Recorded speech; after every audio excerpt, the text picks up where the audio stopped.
predictable trajectory of things یہ ہے کہ مطلب میں اس کو کہتی ہوں this war has no ownership. اور جس دن یہ جنگ شروع ہوئی تھی اس دن کہا گیا تھا یہ war of choice ہے، اور اب یہ کہا جا رہا ہے کہ یہ war of choice ہے جو ایک deceased president کی وجہ سے امریکہ پہ امپوز ہو گئی ہے. اور یہ جو جس پریزنٹیشن کی آپ نے بات کی اس میں اور بھی بہت ساری خطرناک باتیں ہوئی ہیں، جس میں پاکستان کا نام لیا گیا ہے ان میزائلز کی پوزیشن کے حوالے سے یا پریپریشن کے حوالے سے جو امریکہ کو ٹارگٹ کر سکتے ہیں. اور پھر یہ جڑ جاتی ہے بات اس میٹنگ کے ساتھ جو نتنیاہو اور مودی صاحب کے بیچ میں ہوئی، کیونکہ وہاں پہ ایک ہیگزاگن الائنس کی بات ہوئی تھی اور پھر 2 ایکسس آف ریزسٹنس کو ایلیمینیٹ کرنے کی بات ہوئی تھی یا نیوٹرلائز کرنے کی بات ہوئی. پہلا تھا وہ جو ہمیشہ ایکسس آف ریزسٹنس کہا جاتا ہے، the Shia's axis of resistance in the Arab world، جس کو اسرائیل سمجھتا ہے اس نے ختم کر دیا اور اب وہ جنگ کو ایران کی دہلیز پہ لے گیا ہے. لیکن جو زیادہ خطرناک بات کہی گئی وہ یہ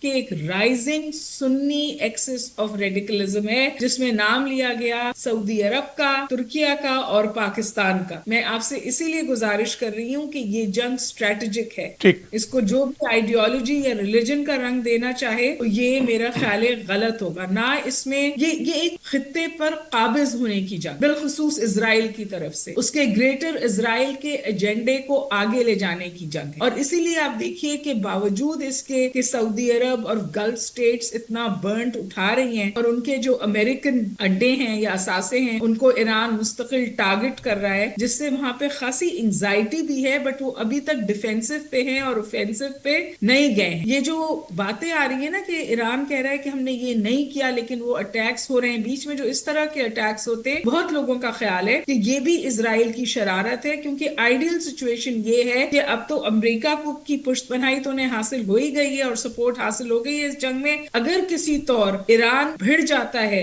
گلف سٹیٹ سے اور وہ اٹیک کرنے لگتے ہیں اور ایران بھڑ جاتا ہے سعودی عرب سے تو ان کی مشکل بہت آسان ہو جاتی ہے. and they go back to the Shia Sunni divide that existed in the region that allowed Israel to thrive. تو میرا خیال ہے ہمیں بہت کانشیسلی یہ بات سوچنی چاہیے کہ یہ جنگ کس کی ہے، کون سے عزائم ہیں جن کو اچیو کرنے کی کوشش کی جا رہی ہے. یہ رجیم چینج اور یہ ٹیبل پر آپٹکس ہیں، اصل مسئلہ کچھ اور ہے. ایک اور میں آپ سے گزارش کر دوں، جو اسرائیلی پرائم منسٹر ہیں انہوں نے یہ جنگ جیتی تھی اس بات پر کہ میں ایران سے جنگ کروں گا. پچھلا الیکشن انہوں نے اس بات پہ جیتا تھا، یہ الیکشن وہ اس بات پہ جیتنا چاہتے ہیں کہ میں نے ایران سے جنگ کر لی. اور اگر آپ تل اویو کا ٹی وی سنیں تو اس میں وہ ایکچولی کہہ رہے ہیں کہ ہم یہ جنگ جیت رہے ہیں. تو لوگ جو تل اویو میں سیریس کامنٹیٹرز ہیں وہ یہ کہہ رہے ہیں کہ اسرائیل تل اویو میں یہ جنگ جیت رہا ہے اور تہران میں یہ جنگ ہار رہا ہے.